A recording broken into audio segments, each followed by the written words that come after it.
2026 সালের বিধানসভা নির্বাচন ঘোষণার পরেই রাজনৈতিক তৎপরতা তুঙ্গে জেলা জুড়ে। মহেশতলা বিধানসভা কেন্দ্রে তৃণমূল কংগ্রেসের প্রার্থী হিসেবে ঘোষণা করা হয়েছে সুভাষিস দাসকে, যিনি এলাকায় ছোটনদা নামেই পরিচিত। সুভাষিস দাস বর্তমানে মহেশতলা পৌরসভার পৌরপ্রধান এবং তিনি প্রাক্তন বিধায়ক দুলাল চন্দ্র দাসের পুত্র। রাজনৈতিকভাবে সুপরিচিত এই পরিবার থেকেই তার উঠে আসা। তার মা কস্তুরী দাস একসময় মহেশতলা বিধানসভা কেন্দ্রের তৃণমূল কংগ্রেসের বিধায়ক ছিলেন। অন্যদিকে একই পরিবারের সদস্য হিসেবে সুভাষিস দাসের বোন রত্না দাসকেও বেহালা পশ্চিম বিধানসভা কেন্দ্রে তৃণমূল কংগ্রেসের প্রার্থী করা হয়েছে। প্রার্থী ঘোষণা হওয়ার পর সুভাষিস দাস নিজের বক্তব্যে জানান, মানুষের উন্নয়ন ও এলাকার সার্বিক অগ্রগতি নিশ্চিত করাই তার মূল লক্ষ্য। তিনি এলাকার সাধারণ মানুষের পাশে থাকার প্রতিশ্রুতিও দেন। এই প্রসঙ্গে তার বক্তব্য আমাদের চ্যানেলের মাধ্যমে তুলে ধরা হলো। দেখুন, আমি প্রথমেই ধন্যবাদ জানাই আমাদের মাননীয় মুখ্যমন্ত্রী মমতা বন্দ্যোপাধ্যায়, আমাদের প্রিয় সাংসদ তথা সর্বভারতীয় তৃণমূল কংগ্রেসের সাধারণ সম্পাদক অভিষেক বন্দ্যোপাধ্যায়কে আমি কৃতজ্ঞতা জানাই, ধন্যবাদ জানাই যে মহেশতলায় আমার উপরে ভরসা রাখা হচ্ছে। এবারে আমাদের আজকে অলরেডি কাউন্সিলরদের সাথে ওয়ার্ড সভাপতির সাথে মিটিং হয়েছে। আমাদের বিধানসভার কোঅর্ডিনেটর সামিম আহমেদ ছিলেন ওই মিটিংয়ে। আমরা সবাই মিলে সিদ্ধান্ত হয়েছে যে সমস্ত ওয়ার্ডের সভাপতি এবং পৌরপিতা পৌরমাতাদের নেতৃত্বে আমরা ওয়ার্ডে নির্বাচন করব এবং নির্বাচনের আমাদের একটাই ইস্যু, সেটা হচ্ছে আমরা কাজ করেছি। আমরা মহেশতলার জন্য কি কাজ করেছি, উন্নয়নের নিরিখে আমরা মানুষের কাছে ভোট চাইতে পারি। আমরা কাজ করেছি, আর বিজেপি বলছে কাজ করবে, ক্ষমতায় আসলে কাজ করবে। তো আমরা 15 বছরে মহেশতলায় তথা বাংলায় যে উন্নয়নমূলক কাজ করেছি, যেমন আপনার পথশ্রীতে প্রায় 120 থেকে 125 কোটি টাকা গভর্নমেন্ট স্যাংশন দিয়েছে, যেটা সারা বাংলার মধ্যে সব থেকে বেশি টাকা আমরা পেয়েছি। প্রায় 1470টা রাস্তার অ্যালটমেন্ট আছে, কম ছোটো বড়। আমরা আমার পাড়া আমার সমাধানে প্রায় 27 কোটি টাকার কাজ করেছি। মহেশতলায় প্রায় 42,000 মানুষকে, পরিবারকে আমরা রাজ্য সরকারের তরফ থেকে যে বিনামূল্যে জলের কানেকশন বাড়িতে বাড়িতে, সেটা আমরা দিতে পেরেছি। বাকি আরও অনেক মানুষ আছে যারা এখনও কানেকশন পায়নি। আমরা ইলেকশনের পরে রাজ্য সরকার যেসব বাড়িগুলো বাকি আছে তাদেরকে বিনামূল্যে জলের কানেকশন দিয়ে দেবে। এছাড়া বিউটিফিকেশন আছে, মমতা বন্দ্যোপাধ্যায়ের স্বাস্থ্যসাথী থেকে শুরু করে, কন্যাশ্রী থেকে শুরু করে, লক্ষ্মীর ভাণ্ডার থেকে শুরু করে, সাথে সাথে এখন নতুন সংযোজন হয়েছে আমাদের যুবসাথী, যেটা ম্যাডাম প্রথমে বলেছিলেন যে সেপ্টেম্বর মাস থেকে দেওয়া হবে, তারপরে উনি বললেন যে না, ওটা এপ্রিল। কিন্তু বাস্তবে আমরা দেখলাম অলরেডি দিন 5-7 আগে থেকে যুবসাথীর টাকা কিন্তু অ্যাকাউন্টে ঢুকতে শুরু করেছে। তো যে কথাটা মমতা বন্দ্যোপাধ্যায় বলেন, সেই কথাটা কিন্তু উনি রাখেন।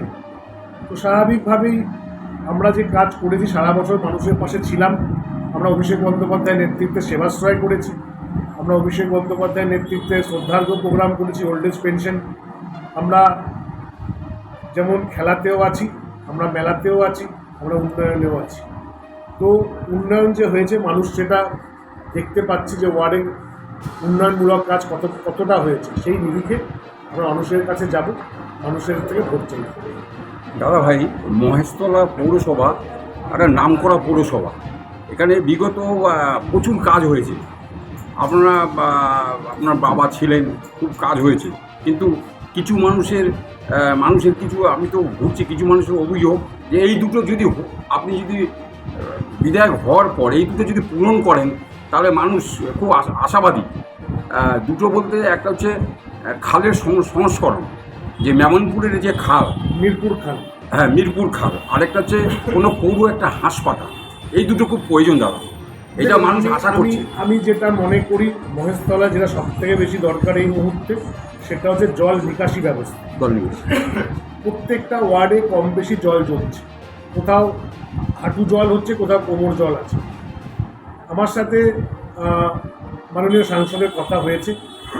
আমরা ভোটের পরে সারা মহেশতলা জুড়ে যে 35টা ওয়ার্ড আছে, মহেশতলা পৌরসভার 35টা ওয়ার্ড আর মহেশতলা বিধানসভা 26টা ওয়ার্ড, টোটাল 35টা ওয়ার্ড জুড়ে উনি একটা ড্রেনেজের মাস্টার প্ল্যান বানাবেন এবং সেইটা রাজ্য সরকারকে দিয়ে উনি ফান্ডিং করিয়ে সেই কাজটা মহেশতলার জন্য উনি করবেন। এই কথাটা উনি আমাকে বলেছেন যে আমরা ইলেকশনের পরেই এই কাজটা করব। এবারে আমি আসছি খাল সংস্কার। আপনি যেটা বললেন, অলরেডি 4-5 মাস আগে আমরা ওল্ড মণি খাল, যেটা চকমিট থেকে হয়ে 18 হয়ে 19 হয়ে 8 হয়ে যেটা গঙ্গায় গিয়ে পড়ে, সেই ওল্ড মণি খালের আমরা কাটার কাজ শুরু হয়েছে এবং আমার যে 17 নম্বর ওয়ার্ড, যে ওয়ার্ডের আমি কাউন্সিলর, সেই ওয়ার্ডে কাজ শেষ হয়েছে এবং তারা এখন 18 নম্বর ওয়ার্ডে কাজ করছে। এই ওল্ড মণি খাল পুরোপুরি কাটা হয়ে গেলে মানুষের সুফল পাবে, কেন এই খালটা প্রায় 51 বছর কাটা হয়নি। তো আপনি হয়তো বলবেন আপনার তো 51 বছর বয়স না, আপনি কী করে জানলেন? তো এলাকার মানুষের সাথে কথা বলে এটাই জানতে পেরেছি, তারা বলেছেন 51 বছর ধরে খাল কাটা হয়নি। তো খাল এখন খুব ভালোভাবে কাটা হচ্ছে এবং আগে যে খালের মধ্যে জলটা স্ট্যাগ হয়ে থাকতো, এখন কিন্তু আর খালের জল স্ট্যাগ নেই, জল কিন্তু আমাদের বেরিয়ে যাচ্ছে। আর মিরপুর খাল যেটা আপনারা বলছেন, মিরপুর খাল পরিষ্কার হলে আমাদের 23, 24, 28, 29, 25, 26 এই ওয়ার্ডগুলো সুফল পাবে। তো আমরা ইলেকশনের পরেই মিরপুর খাল নিয়ে আমাদের আগেই প্রস্তাব দেওয়া, যেহেতু ইলেকশন ডিক্লেয়ার হয়েছে, 29 চালু হয়েছে, তাই আমরা মিরপুর খালের টেন্ডারটা ইলেকশন চেক করি, আমরা শুরু করবো কাজ। মিরপুর খাল সত্যি মিরপুর খাল করতে পারলে, মানে মিরপুর খাল যদি আমরা কাটতে পারি ঠিকভাবে, তাহলে এই প্রায় 7-8টা ওয়ার্ড প্লাস কিছুটা পঞ্চায়েতের মধ্যেও আছে, এই এলাকাগুলো সুফল পাবে। দাদা, এই বছরই দেখা গেল এসআই নিয়ে যে হলো, যা সেই সময় বয়স্ক লোকেরা যারা দাঁড়াতে পারে না, তারা পর্যন্ত এসে লাইনে দাঁড়াতে হয়েছে। কিন্তু ভোটের সময় এইসব বয়স্ক মানুষ, তারপরে যারা আসতে পারবে না, করতে পারবে না, তাদের জন্য নিশ্চয়ই আপনাদের ব্যবস্থা থাকবে কীভাবে ভোট দেবে। দেখুন, বয়স্ক মানুষ যারা আছে, আগের বারও যারা 70-এর ওপরে মনে হয়, ঠিক মানে 70 কি 80-র ওপরে যারা ভোটার, তাদের নির্বাচন কমিশন থেকে তাদের বাড়িতে লোক পাঠিয়ে ভোট করানো হয়েছে। আগের বছর হয়েছে, আগের বছর। হ্যাঁ। এবার আমরা একটা ইন্ডিভিজুয়াল দল, আমাদের সেই ক্ষমতা নেই ভোট করানোর মতো।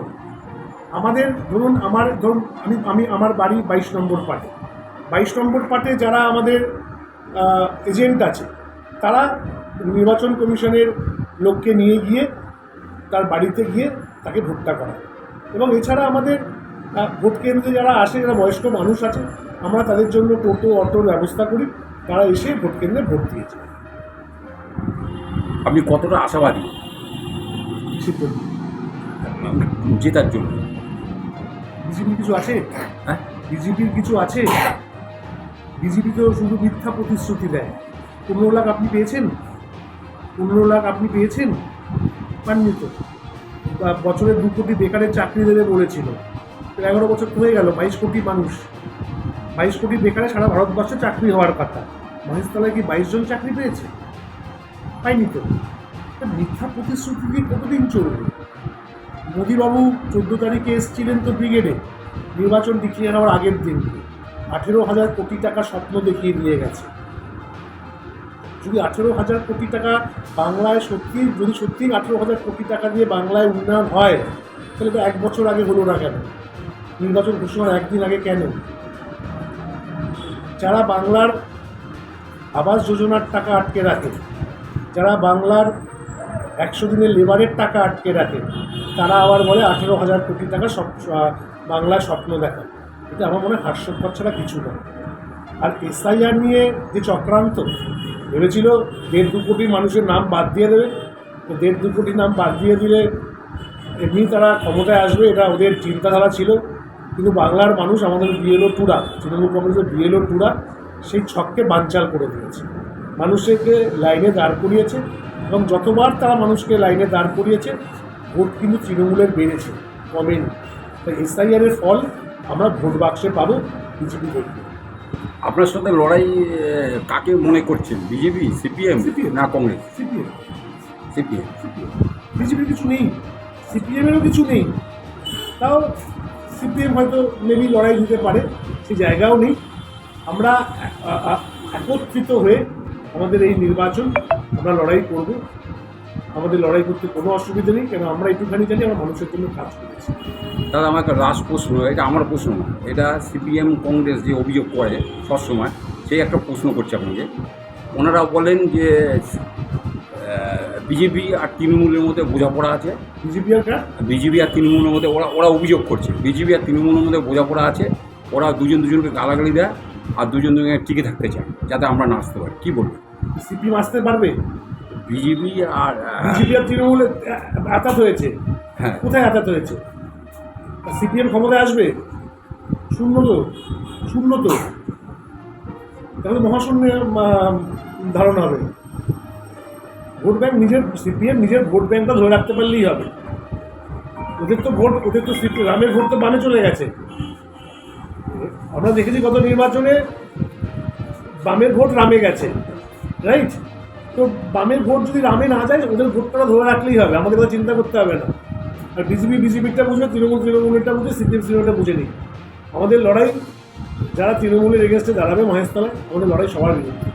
আমরা লড়বো, মানুষের কাছে পৌঁছবো, মানুষের জন্য যে কাজটা করছে সেটা মানুষকে গিয়ে বলবো, মানুষ বিবেচনা করবে এবং বিবেচনায় এটাই আসবে ফল যে চতুর্থবার মুখ্যমন্ত্রী মমতা বন্দ্যোপাধ্যায় শপথ নেবে নবান্নে, এটাই হবে ফলের বাইরে কিছু হবে না। ওদের সংগঠন বলে কিছু আছে? সিপিএম বিজেপি এত লাফালাফি করছে, সংগঠন বলে কিছু আছে? সংগঠন তো নেই, সংগঠন তো করতে পারিনি বাংলায়, আর বাংলা দখলে স্বপ্ন দেখে। আর যারা আসছে তারা বলছে সোনার বাংলা তৈরি করবে। বিজেপিরা সোনারটাও তো বলতে পারে না, সোনার বাংলা। তো তো বাংলার মানুষ ডেলি প্যাসেঞ্জারি নেতা পছন্দ করে না। বাংলার মানুষ মমতা বন্দ্যোপাধ্যায় আছেন, তাকেই আবার চতুর্থবারের মুখ্যমন্ত্রী করবে।